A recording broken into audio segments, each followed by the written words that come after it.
All right, good morning and welcome to 5 Minutes or More with Pastor on this August 1st, Saturday, August 1st. Um, it is Saturday morning.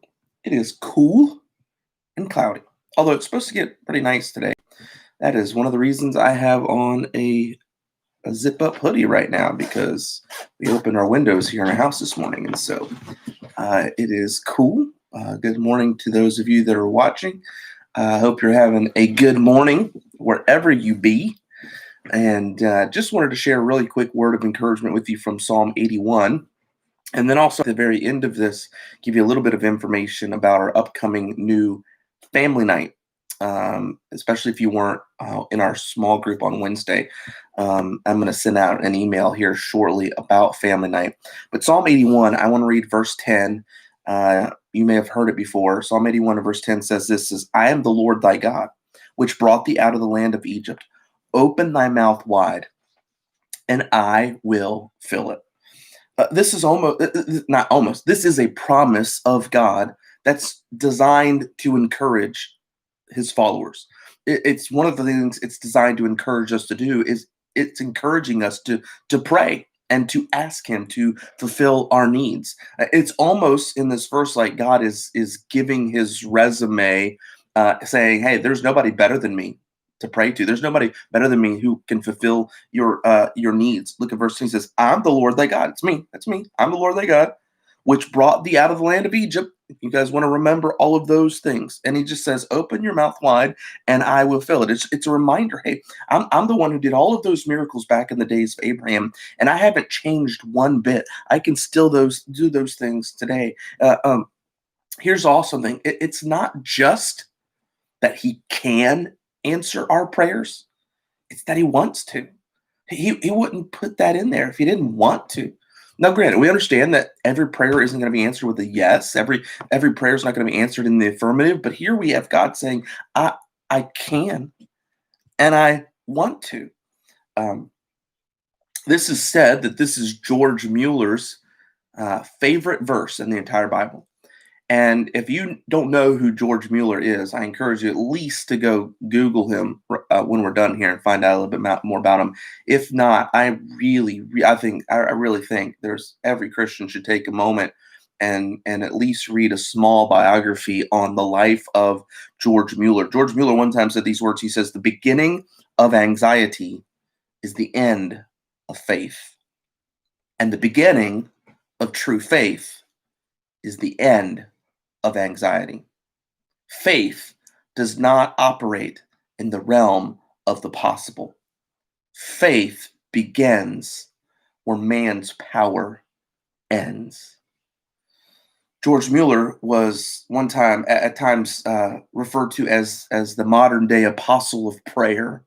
And again, if you don't know much about him, he basically received and dispersed millions of dollars for the Lord's work without here's the key though, without ever asking a single person for a single penny. He literally prayed in what was given and was able to basically pray into existence orphanages that housed up to 2,000 orphans in his day. And then he prayed day by day for the food and for the clothing and for the teaching that was going to be needed for those orphans. Just day by day, he was a man of prayer every single day. He did these things. One of the things that people did not know about him, though, is that he did the exact same thing for the finances of many missionaries. He also printed millions of tracts and circulated tens of thousands of Bibles, copies of the Bible around the world. The reality is, George Mueller didn't just know this verse. He didn't just hide it in his heart. He lived it. He opened his mouth wide, and the Lord filled it. Can I encourage us, me, you, to become people of prayer this way? When we have a need, and we all have needs. Many of you, even that are watching this morning, have shared needs with me. Things that are going on in your life. Can I encourage you this? Read verse 10. Be reminded, this is the Lord our God. Same God that brought the Israelites out of Egypt. And he comes to you, and he comes to me, and he says, hey, do this. Open your mouth wide, like a little baby bird waiting for his mother to feed him. Open your mouth wide, and I will fill it. He wants to hear from you.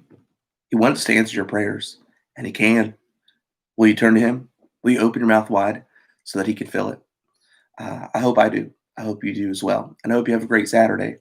Really quickly, concerning family night, we are adjusting family night. I talked a little bit about it on Wednesday. When I am referring to this, I want people there especially to know when I'm referring to this as family night, I am referring to this now in light of the Pioneer Family Night. So whether you are married and it's just the two of you and you have no children, whether it's or your children are out of the home, or whether you're a single individual, or whether you do have a family like mine, have a couple kids and those kinds of things. We want everybody to be involved. Invite other people to be involved. And rather than doing on YouTube and Facebook like we did the previous family nights, we're going to be doing it on Zoom like we've been doing our Wednesday night, because there's going to be some crowd participation in it. And it's going to change from week to week, but we're going to have a basic setup for it. We're going to do something fun, some sort of interactive game. We're going to keep track of points over the time that we do family night. And we're actually going to I'm not going to tell you what it is, but I'm going to give away a prize at the end of, not at the end of every family night, but maybe at the end of every month, whatever family accumulates the most points, those kinds of things. So we want you to be aware. We're going to do some fun things. And so like for this week, you're going to need to bring maybe some paper, some scrap paper with you and a pen, or marker, so that you can write or draw with. And then you're going to need to find one object in your house. You don't want to put it on camera. You don't want people to see it. But bring with you one object that you can describe on camera in your house. And then after that, we're going to have a time of sharing. And what I want to do, because what's going to happen, I forgot to say this is actually going to be, for the time being, at least for the month of August, it's going to be replacing our Wednesday night small group. It's going to replace small group, and at least for the month of August, maybe longer than that. But it's going to be Wednesday nights at 7 in place of our small group.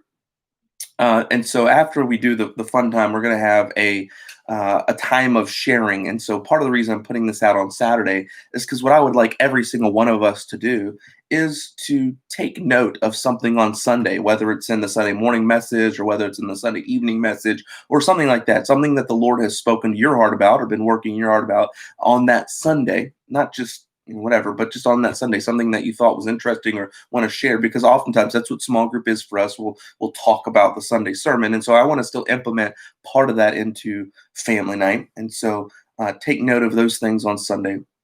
And then we're going to take a little bit of time to focus on our missionaries.